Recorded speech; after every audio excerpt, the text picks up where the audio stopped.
The Packers get a big boost before their Thanksgiving Day game against Miami. I'm going to break that down for you guys in this video. First, I would love for you guys to leave your comments and let me know which Packer team you think is better. Last year's Packer team that was so close to going to an NFC championship game, or this year's Packer team. My vote would be this year's Packer team. Not only does the record indicate that, but the Packers have added a couple of key pieces to this roster that have been difference makers in Xavier McKinney and Josh Jacobs. And I think that's going to be the key to them going deep into the playoffs. So before we jump into the big boost that the Packers get, I could give you a bunch of fun stats as to why I think the Packers are going to win. You could say that the Packers lead the NFL in turnovers forced off fumbles. Miami has 7 of them this season. Can they hang on to the ball in cold weather? Something that they haven't been successful in. Speaking of cold weather, Miami hasn't won in temps below freezing since 2013. They've lost 6 consecutive. But we all know the last time we gave a stat that worked in the Packers' favor when it came to the weather, that was against Detroit, and we all know how that game fared.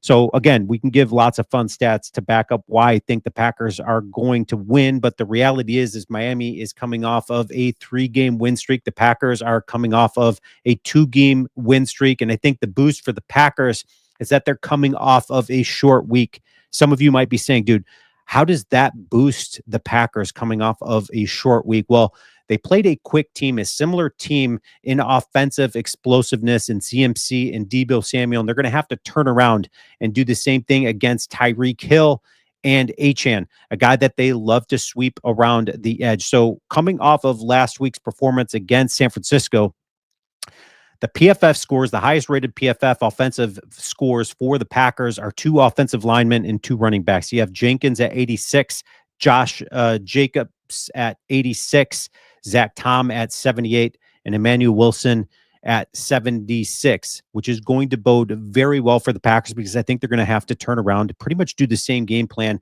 Feed Josh Jacobs. Once you get into the red zone, feed him some more, and then he's going to result in some touchdowns. We're going to take a look a little bit further at some stats there. But defensively, who rated the highest PFF for the Packers? You have got Quay Walker coming off of his best performance of the season. He's going to have to chase that one up with a similar performance, putting a lot of pressure on Tua to get rid of the ball quickly. You've got Javon Bullard coming off of a big game, and then you've got your edges in Lucas Van Ness and Brenton Cox rated really high, right there in the top 5 defensively for the Packers last game.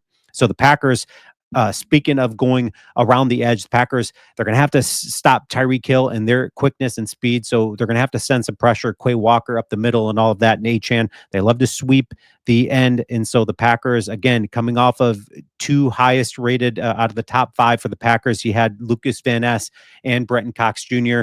coming off the edge. The Packers are going to have to contain that edge and Achan, who loves to go off sweeps. And the Packers' keys offensively, their offensive linemen have got to chase up that same performance they had a couple of days ago against San Francisco, and then again feed Josh Jacobs the ball. That's what they need to do. So how did the Miami Dolphins fare against stopping the run, and who did they have to cover when it came to defensively having to stop the Raiders?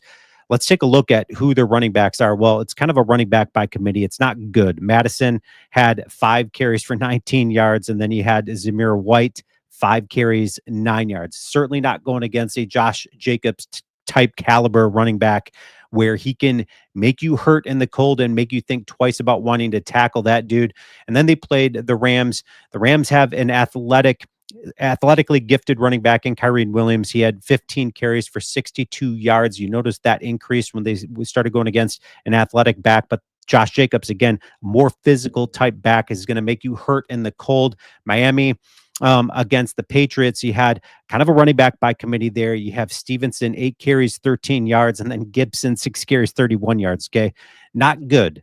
Not good. So how did the Packers do coming out of their bye week? They played the Bears, and Josh Jacobs, they gave him the ball 18 times, 76 yards and a touchdown. They're like, hey man, we got a good recipe here for winning. We need to feed Josh Jacobs the ball. And they do that against San Francisco. 26 carries, 106 yards, 3 touchdowns, which means when they were getting in the red zone, they were feeding Josh Jacobs and then feeding him some more. That is certainly the key to the Packers winning. Again, when we start talking about the Miami Dolphins riding a 3-game win streak and the Packers riding a 2-game win streak. Let's take a look at where these two teams stand in their playoff hunt. Miami is going to be hungry to get a win because they are just outside of the playoffs. You can see right behind the Denver Broncos there, who are 7-5. Miami, again, coming off of a 3-game win streak. Tua is very important to this team, and they need to put pressure on him. 5-6 for Miami, and they are the 8th seed currently in the Packers.